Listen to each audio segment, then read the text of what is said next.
Hello, everybody. I'm Teresa Woodard in Dallas, and here are your headlines from North Texas. A vigil in Fort Worth for conservative activist Charlie Kirk drew hundreds of people over the weekend. His supporters marched through downtown ahead of his memorial service in Arizona. Brittany Moncrief has our report. What started at the JFK Memorial here in downtown Fort Worth ended right here outside the Tarrant County Courthouse. Hundreds of supporters for conservative activist Charlie Kirk marched through the streets paying tribute to his life. With shirts and signs, they chanted, "We are Charlie" and USA. There were some counter-protesters. One woman carrying a boombox played "Arrest the President" on repeat.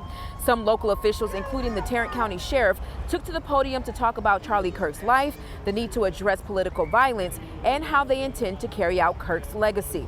Many Kirk supporters say his death is not just about politics, but called it, quote, a spiritual warfare.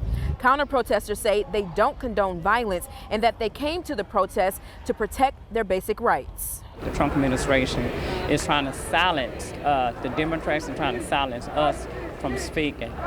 When it comes down to the Trump supporters, I feel like that they don't have to be silent, but people like us who don't agree with everything that's happening. He holds dear the values that are dear to me and my family, and I want to see extended throughout our nation. We have something special here in the United States, and that's God, family, and country. Now, there were a lot of Fort Worth police officers here to control the crowd and block off streets. We also saw some snipers on a few of the buildings here in downtown Fort Worth. However, everything remained peaceful and there were no major incidents. In Fort Worth, I'm Brittany Moncrief. Now, Kirk's supporters also gathered in Dealey Plaza in downtown Dallas to pray for him and his family. Dallas police say about 50 people attended. The FAA is blaming a telecommunications issue for canceling and delaying hundreds of flights on Friday and Saturday out of DFW International Airport and Dallas Love Field. Air traffic controllers at each airport could not communicate. The FAA says it was because of a fiber optic cable issue with local telecommunications company Frontier. We've lost all radar and phone communication. They're doing construction here at the airport. This happened a couple days ago where somebody cut a line and we lost everything. In a letter to employees following the flight disruption, Fort Worth-based American Airlines said it was working to determine the financial impact the delays had on them. In that letter, American says between 3 p.m. and 6 p.m. on Friday, they could only depart 9 aircraft from DFW. That number is usually around 100 per hour. In total, more than 100,000 customers were affected by cancellations, delays, diversions, missed connections, according to American. American Airlines does say those customers are able to rebook without experiencing any change fees. A firefighter is off the job after video came to light that allegedly shows him engaging in animal abuse. We do want to warn you, we're blurring some of the video, but it still could be difficult to watch. That firefighter worked in the town of Azle, which is northwest of Fort Worth. Senior investigative reporter Tanya Eisler spoke with a woman who says she saw it all firsthand. Well, I posted them originally as kind of like a warning to other women. Stephanie Boatman shared a now viral video in a Facebook group called "Are We Dating the Same Guy?" The 63-second Ring camera clip, which we are blurring, shows a man repeatedly hitting and kicking his dog. Boatman says that man is an Azle firefighter. Just to be able to snap like that on an innocent animal, it's scary. We are not naming the firefighter because he hasn't been charged with a crime. He got home that night and just lost it on the dog. The dog had peed on the kennel. Boatman, an ER nurse, says she lived with him for about a year and a half until recently moving out. I feel like people need to know who this person is, especially if he's out there in the community taking care of, sick people. Earlier this week, Azle placed him on administrative leave.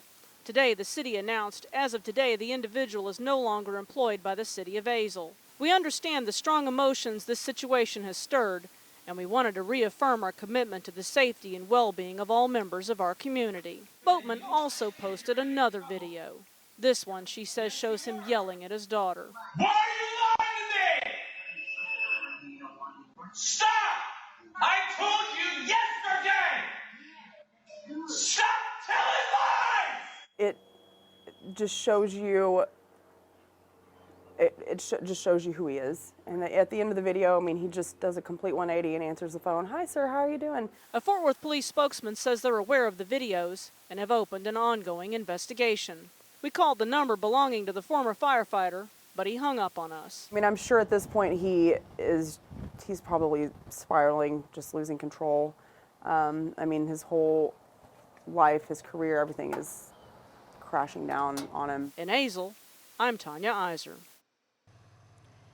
A 9-year-old girl who was one of the 27 campers and counselors who died at Camp Mystic was honored by both TCU and SMU prior to Saturday's rivalry game.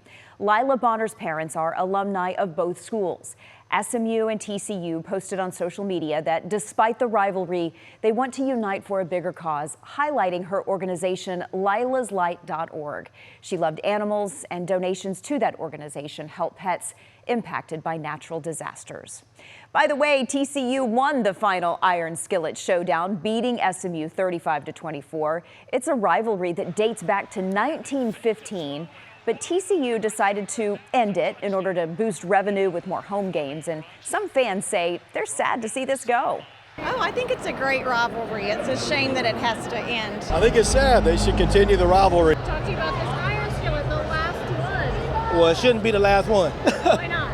It's a rivalry. We got to keep all rivalries going. The mayors of Dallas and Fort Worth placed a friendly wager prior to Saturday's game, with the loser donating to a nonprofit of the winner's choice. So this means Dallas will be giving Fort Worth a donation to the Good Nature Initiative. Big Tex is getting ready to greet thousands of families at the State Fair of Texas when it kicks off this Friday. They have a lot to look forward to, including Cotton Bowl renovations. Dia Wall got a first look inside at a $140 million upgrade. What's old is new again. Coming in today, it'll bring a bit of a tear to your eye. Cotton Bowl Stadium is spruced up thanks to a $140 million renovation. Being a hometown boy, I have a huge sense of pride, of course, and it's also been a huge honor. The concourses are much bigger. There are more bathrooms and concession areas with a refreshed press box and suites. We were working across 5 different generations of construction starting in the 1930s, so the simplicity and what we feel like, hopefully everybody will think, is the beauty of this space is kind of belied by the fact that it was a huge technical achievement. Completing renovations on half the building. This is a historic building that's extremely uncommon for a sports venue, and so it started to get really exciting and all the potential here. As dramatic as the renovations here at the Cotton Bowl are, the architect and designers truly hope that once the fans here get to experience it, they'll be left wanting more. And I think when people come in and see just these improvements, they'll really have permission to believe. And I really hope that just brings another level of excitement and momentum to keep going. I think the restoration of not just this building, but all of Fair Park is a huge investment for the city. We're incredibly honored to be a part of that, and I just really hope people are blown away. In Dallas. And I think the old girl's got a lot of life left. I'm Dia Wall. Those are your headlines from North Texas.